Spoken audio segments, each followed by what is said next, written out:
أعوذ بالله من الشيطان الرجيم بسم الله الرحمن الرحيم Assalamu alaikum wa rahmatullahi wa barakatuh.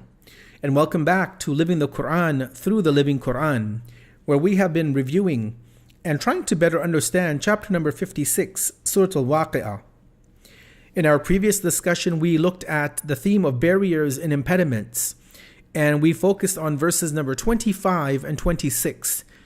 And we mentioned the fact that not only will there be material benefit and blessings in paradise awaiting those believers who worked hard and who gave up maybe some of the luxuries of this life and turned away from sins in this world, but we also mentioned in our last discussion that we would not even be harassed or annoyed by what the Quran called idle speech, idle talk, and sinful speech.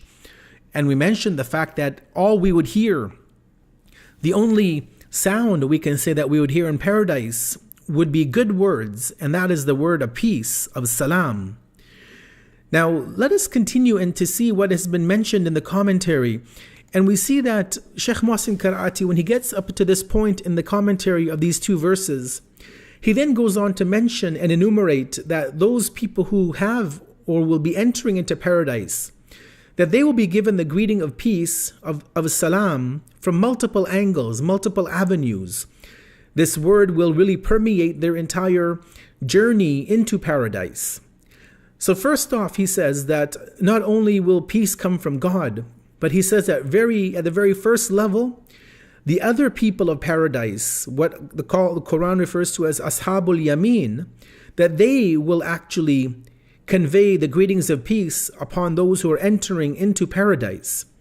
And we see this, for example, in the following two verses, in verse number 90 and verse 91 of Surah al-Waqiyah, where God says, وَأَمَّا إِنْ كَانَ مِنْ أَصْحَابِ الْيَمِينِ فَسَلَامٌ لَكَ مِنْ أَصْحَابِ الْيَمِينِ. And if he, the departed person, belongs to the blessed people, then it will be said to him, peace be upon you ever, O you of the blessed people. That's the first level of peace that will be given to those entering into paradise.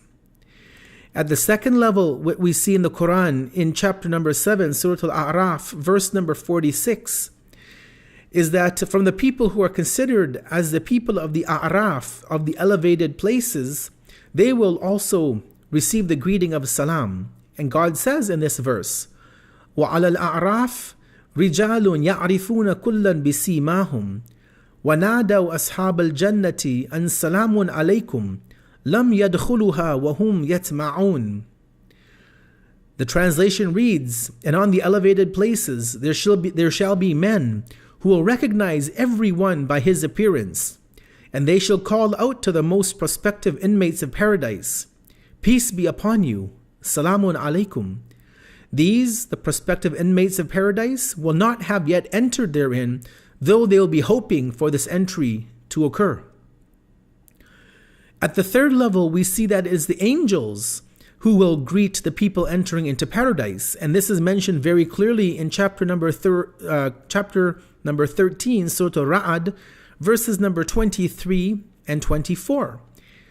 And here the verse says, وَالْمَلَائِكَةُ يَدْخُلُونَ عَلَيْهِمْ مِنْ كُلِّ بَابٍ سَلَامٌ عَلَيْكُمْ بِمَا صَبَرْتُمْ فَنِعْمَ عُقْبَى الدَّارِ.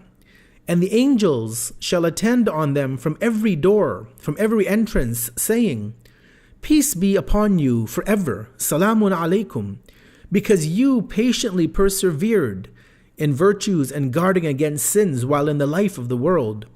How excellent and blissful is the reward of this abode in the hereafter.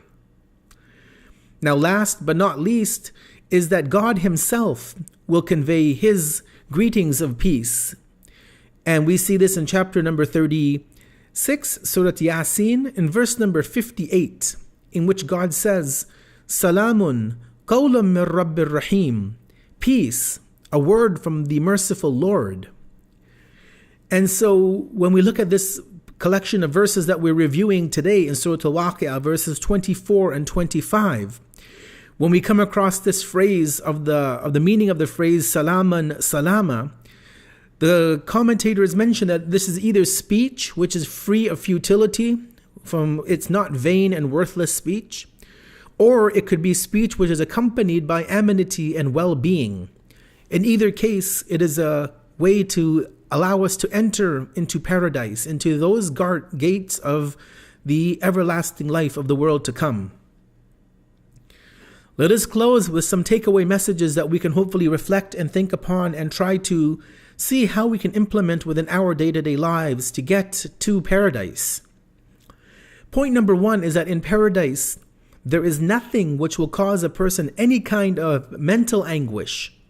Not only will their physical pleasures be taken care of, but also their mental state of mind will be at a state of peace and relaxation and ease. Point number 2 is that normally in the temporal world, success is accompanied by vain talk and sins. That's how many people succeed in this world, is through lies, through untruth. People who are, let's say, busy in the music industry or the entertainment industry, that's how they have attained success, is by vain talk and through sinning. However, in the resurrection and especially in paradise, this is not the case. That success is measured in the scale of God's weight, the weight of God, the weight that He has determined for paradise. And the third and the last point is that paradise is the abode of peace and tranquility. And therefore, a society that we live in, for example, on earth, in which peace and tranquility is flowing, and in which there is no vain talk, no kinds of wasteful speech, that is a society of paradise on earth. A society that we all aim and dream and aspire to have and to live in and to enjoy. We close and we ask God to allow us to continue to read and reflect and to think on Surah al-Waqiyah and all the verses in the chapters of the Quran to better understand our responsibility and to better implement these verses of the Quran within our lives. Wassalamu alaikum wa rahmatullahi wa barakatuh.